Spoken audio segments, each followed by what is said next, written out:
तो good afternoon बच्चे लोग। जैसा कि आपको पता है कि 8th क्लास के लिए हमने एक चैप्टर की सीरीज चालू करी थी, चैप्टर नंबर 10, जिसका नाम है एक्सपोनेंट एंड पावर। तो उसका हमने बेटा पहली वीडियो में उसका बेसिक पढ़ा था, और उसके बाद बेसिक के बाद नेक्स्ट जो वीडियो मैंने डाली थी वो 10.1 के हमने सवाल किए थे। तो बेटा यहाँ तक मेरे को याद है कि हम थर्ड सवाल तक पहुंच गए थे, हमने उसका थर्ड सवाल कर लिया था। और तो बेटा ये फोर्थ सवाल है, इसको हमको सॉल्यूशन देना है, इसका करना है, देखते हैं। तो देखो ध्यान से, सबसे पहले हमको दो चीजें याद रखना है बेटा, कि पहली चीज तो यह है कि हर पावर को पॉजिटिव बनाना है। हर पावर को क्या बनाना है? पॉजिटिव, ये याद रखो। दूसरी चीज जो याद रखना बेटा वो ये है कि हम कोशिश करेंगे कि पूरा का पूरा जो सवाल है उसके जो नंबर हैं वो कैसे हो जाएं? सेम।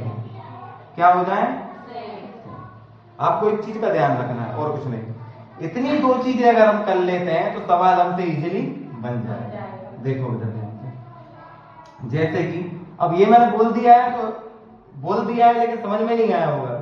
जब हम सवाल को करके देखेंगे तो बेहतर तरीके से समझ में आएगा। क्या मैं 8 को, ध्यान से देखना, 8 को मैं क्या लिख सकता हूं? 2 इंटू 2 इंटू 2, मतलब 2 की पावर लिख सकता हूं क्या? मतलब 8 को मैं लिख सकता हूं 2 की पावर 3। तो ये 8 की जगह, अब मैं ऐसा क्यों कर रहा हूं? मैं इसलिए कर रहा हूं क्योंकि यहां भी 2 हो जाएगा और यहां भी 2 हो जाएगा, तो नंबर सेम करना है मुझे, ठीक है ना? क्योंकि जितने भी एक्सपोनेंट के रूल है बेटा वो तभी अप्लाई होते हैं जब आपके पास बेस नंबर कैसा हो? एक जैसा हो, ठीक है ना?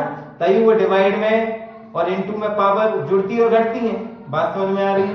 तो देखो ध्यान, तो मैं 8 को लिख सकता हूं 2 की पावर 3 और उसकी पावर -1, 5 की पावर 3 और 2 की पावर -, यहां तक कोई दिक्कत? अब आपको पता है बेटा, अगर पावर के ऊपर पावर रहती है तो आपस में क्या हो जाती है? इनटू, मतलब 3 का 1 में इंटू करोगे तो 3 बन जाए 3, वो भी काय का? माइनस का। तो यहां बेटा आ जाएगा आपके पास 2 की पावर -3 इंटू 5 की पावर 3 अपॉन 2 की पावर -4। यहां तक कोई दिक्कत? अब देखो बेटा, ये दोनों एक जैसे नंबर है, बेस नंबर एक जैसा है, और बीच में इसका मतलब क्या होता है? डिवाइड, डिवाइड ना। तो अगर बेस नंबर एक जैसा हो तो डिवाइड में पावर माइनस हो जाती है। क्या हो जाती है? माइनस। तो देखो 2, पहली वाली पावर कितनी है? -3, फिर बीच में माइनस, क्योंकि माइनस करना है, और नीचे वाली पावर कितनी है? -4 इनटू में 5 की पावर 3। तो देखो 2 की पावर -3 माइनस माइनस ये हो जाएगा बेटा +4 इंटू 5 की पावर 3, प्लस माइनस माइनस, तो 4 में से 3 गया तो 2 की पावर 1 बचना है, वो गई प्लस का, और यहाँ बेटा 5 की पावर 3। तो 2 की पावर 1 का मतलब होता है 2 और 5 की पावर 3 का मतलब होता है 5 इंटू 5 इंटू 5।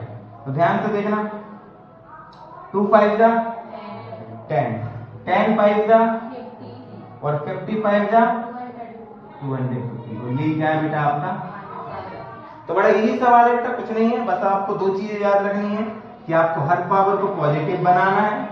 अगर आपको लगता है आखिरी में कि किसी तरीके से पावर आखिरी में नेगेटिव बची है तो उसको क्या करना है? पॉजिटिव। और पूरे सवाल को कोशिश किया करो कि हम नंबर को कैसे कर लें? सेम। जैसे मैंने देख लिया था कि यहाँ 2 है तो मैंने इसको भी क्या बना लिया? 2, तभी तो रूल लग पाएगा। बात समझ में आ रही है? ठीक है, तो अगला सवाल देखते हैं बेटा। तो बेटा 4th नंबर का जो सेकंड सवाल है वो है 5 की पावर -1 इंटू 2 की पावर -1, फिर ब्रैकेट क्लोज इंटू 6 की पावर -1। देखो करने का तरीका वही है बेटा, सेम टू सेम, कोई अंतर नहीं है। कि आप क्या कर सकते हो, पहले आपको ब्रैकेट सॉल्व करना है। तो ब्रैकेट सॉल्व कैसे करना है कि आपको पावर को पहले क्या बनाना है? पॉजिटिव, क्योंकि ये क्या है? नेगेटिव। तो ये आ जाएगा, अगर अपॉन में कर दोगे तो ये पावर क्या हो जाएगी? पॉजिटिव। इसी तरह इसको अपॉन में कर दोगे तो पॉजिटिव हो जाएगी पावर, इंटू 1/6 की पावर 1। समझ में आया? तो देखो 1/5 इंटू 1/2 इंटू 1/6, सबका इंटू कर दो बेटा, और कुछ नहीं है। 5 2 जा 10 इंटू 6 और ये क्या है आपका आंसर।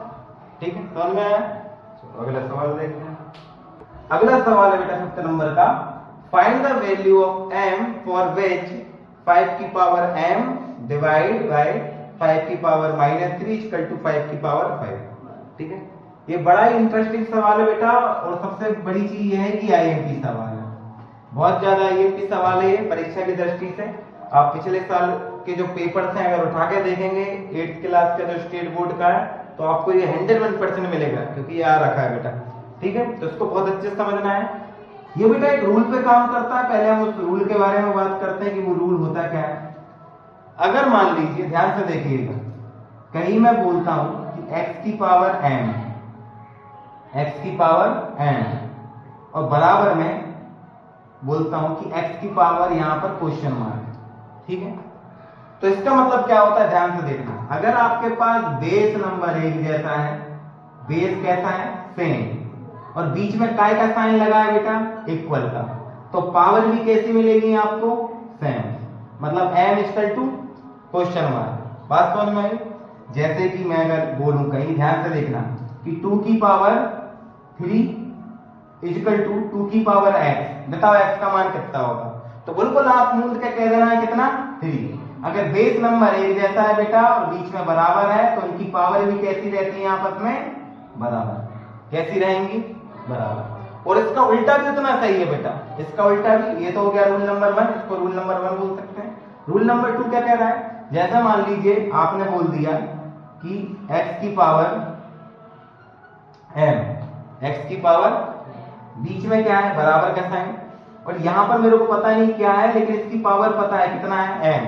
मतलब देखो पावर कैसी है, बराबर, तो उसके बेस नंबर भी कैसे होंगे, बराबर। मतलब यहाँ जो क्वेश्चन मार्क है बेटा, वहां कितना आएगा, x ही आएगा। समझ में आया? जैसे एग्जांपल के तौर से मैं आपसे बोल दूं कि 2 की पावर 2, और यहाँ नहीं पता मेरे को क्या है, x बोल दो, और ये 2, तो बेटा x बराबर कितना निकल के आएगा, 2 ही निकल के आएगा, यही निकल के आएगा। ठीक है, तो बेटा सीधा सीधा अगर मैं मीनिंग निकालूं तो ये है कि अगर कहीं आपके पास बेस नंबर एक जैसे हैं और बीच में बराबर का साइन है, तो उनकी दोनों पावर कैसी रहती हैं, बराबर। मतलब m इक्वल टू निकल के आएगा m। बात समझ में आ गई? इतना रूल है बेटा। अब देखो उसको अप्लाई करेंगे कहां, इस वाले सवाल में। देखते जाना थोड़ा सा। देखो पहले तो इसमें लगा लेते हैं रूल, कौन से वाला, डिवाइड वाला, कि अगर बेस नंबर एक जैसा है तो पावर क्या हो जाएंगी, क्या हो जाती है, अच्छा माइनस, क्या हो जाएंगी, माइनस हो जाएगी। अगर बेस नंबर एक जैसे हैं और बीच में डिवाइड है तो पावर क्या हो जाती है, माइनस।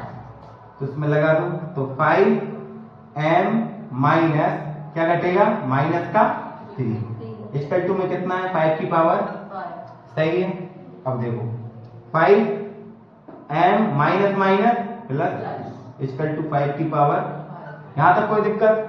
बस अब रूल आ जाएगा कि अगर बेस नंबर एक जैसे हैं, बीच में बराबर है, तो उनकी पावर भी कैसी मिलेंगी, आपस में बराबर। तो अब बेटा ये नीचे वाली संख्या से हमको कोई मतलब है नहीं, क्यों? क्योंकि हमको काय का मान निकालना है, m का, और वो कहाँ है, पावर में। देखो ध्यान से, देखो पावर में ही है ना, तो हमको ये नीचे वाले 5 से अब कोई मतलब नहीं है। ठीक है ना, हमको सीधे बोलेंगे कि m प्लस 3 इक्वल टू निकलना चाहिए कितना, 5। यही हमारा रूल कहता है। ठीक है, तो m बराबर 3 को इस तरफ भेजोगे तो माइनस का, तो m बराबर 5 में 3 गए तो कितना, यही क्या है बेटा अपना आंसर। यहाँ तक कोई दिक्कत? बहुत आईएमपी सवाल है बेटा, ये बता दे रहा हूं मैं। ठीक है, बहुत ज्यादा। अगला सवाल देखते हैं। अब बेटा 6 नंबर का जो सवाल है, ठीक है ना, उसमें एवेल्यूट करना है, मूल्यांकन करना है, इसको सॉल्व करना है कुल मिला के। ध्यान से देखना, हमारे पास बेटा 2 ब्रैकेट है, बड़े ब्रैकेट है, ठीक है ना, उसकी पावर -1 है, उसको छोड़ दो। अभी हमको ये छोटे छोटे ब्रैकेट सॉल्व करना है, तो ध्यान से देखना। सबसे पहला काम बेटा अपना यही रहता था कि पावर को क्या बनाना है, पॉजिटिव। क्या बनाना है, पॉजिटिव। तो ये 1/3 है, अगर इसको मैं पलट दूं तो ये पावर क्या हो जाएगी, पॉजिटिव। तो देखो 1/3 है, 3/1 कर दूं तो ये पावर जो -1 लगी बेटा, ये क्या हो जाएगी, प्लस। ऐसे इधर देखो, इसको 4/1 कर दूं बेटा, तो ये जो -1 है ये हो जाएगा, अब देखो 3 की पावर 1 का मतलब क्या होता है बाबू 3 और 1 का तो कोई मीनिंग है ही नहीं नीचे। ऐसे ही 4 की पावर 1 का मतलब क्या होगा 4। अब 4 में से 3 गया तो कितना आएगा -1। ठीक है 4 में से 3 गया तो 1 वो भी क्या आएगा -1 और उसकी पावर कितनी लगी है -1। तो अब ये पावर को पॉजिटिव बनाना पड़ेगा। तो पॉजिटिव बनाने के लिए क्या करते हैं 1 के नीचे ले आते हैं।